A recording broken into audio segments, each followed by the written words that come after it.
Action সিনেমার জগতে জ্যাকি চ্যান নামটাই একটা ব্র্যান্ড।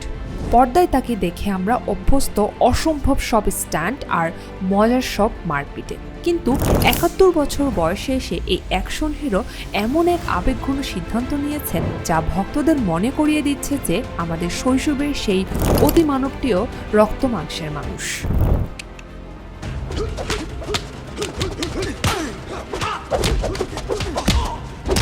জ্যাকির সিনেমা মানেই স্ক্রিনে ম্যাজিক, কিন্তু এর পেছনের গল্পগুলো আরও অবিশ্বাস্য। পুলিশ স্টোরি সিনেমার ক্লাইম্যাক্সে জ্যাকি একটি শপিং মলের খুঁটি বেয়ে নিচে নেমেছিল।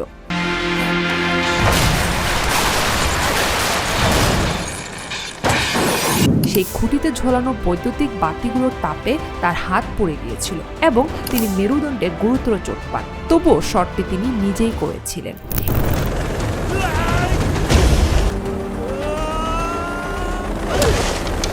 এছাড়াও আর্মার অফ গড এই ছবির একটি সাধারণ স্ট্যান্টে পড়ে গিয়ে জ্যাকির মাথার খুলি ফেটে গিয়েছিল।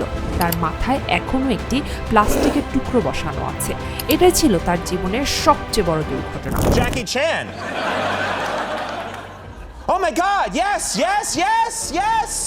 আবার আমরা দেখেছি হু এম আই সিনেমায় নেদারল্যান্ডসের একটি ২১ তলা ভবনের ঢালু কাচের দেয়াল দিয়ে কোনো দড়ি ছাড়াই স্লাইড করে নেমেছিলেন তিনি।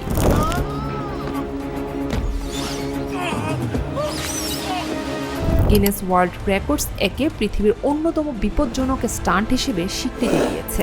জ্যাকির জীবন সিনেমার মতোই বর্ণিল। ছোটবেলায় দারিদ্র্যের কারণে তার বাবা মা তাকে এক ব্রিটিশ ডাক্তারের কাছে বিক্রি করে দিতে চেয়েছিলেন। সেখান থেকে চাইনিজ অপেরা একাডেমির ১০ বছরের কঠোর প্রশিক্ষণ তাকে আজকের জ্যাকি চ্যান বানিয়েছে। That's my father, that's my mom, that's me. I cannot remember how old I am in that time. তাকে নিয়ে অনেক গুজব ছড়িয়েছে। কখনো তার মৃত্যুর ভুয়া খবর ইন্টারনেটে ভাইরাল হয়েছে, আবার কখনো হংকংয়ের মাফিয়ার সাথে তার বিবাদের খবর চাউর হয়েছে। কিন্তু জ্যাকি সবসময় তার নিরন্তর কাজ দিয়েই এই সব বিতর্ককে ছাপিয়ে গেছেন।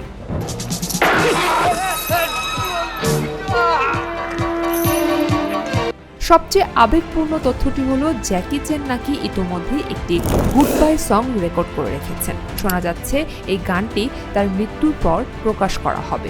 আমরা তাকে মারপিট করতে দেখলেও জ্যাকি আসলে একজন প্রশিক্ষিত গায়কও। তার অনেকগুলো মিউজিক অ্যালবামও আছে। তবে গুড বাই সং এই বিশেষ গানটি নিছক বিনোদন নয়।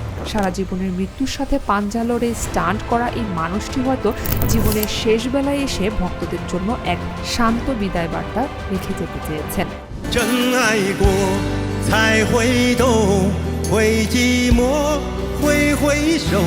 পর্দার অদম্য শক্তির প্রতীক যখন নিজের বিদায়ের কথা ভেবে গান রেকর্ড করেন, তখন সেটি জীবনের নশ্বরতাকে মেনে নেওয়ার এক পরিণত স্বীকারোক্তি। জ্যাকি চ্যান শুধু একজন অভিনেতা নন, তিনি কয়েক প্রজন্মের শৈশব কৈশোরের এক রোমাঞ্চকর অংশ। Academy Award. I still can't believe I'm standing here. It's a dream. অসংখ্য চড়াই উতরায় আর হাড় ভাঙা চোট পেরিয়ে আসা এই কিংবদন্তি জানেন যে সময় একদিন থেমে যাবে। তাই সেই বিশেষ গানটি যখন একদিন প্রকাশ পাবে, সেটি হবে এক মহানায়কের পক্ষ থেকে তার ভক্তদের প্রতি শেষ করুণ অভিবাদন।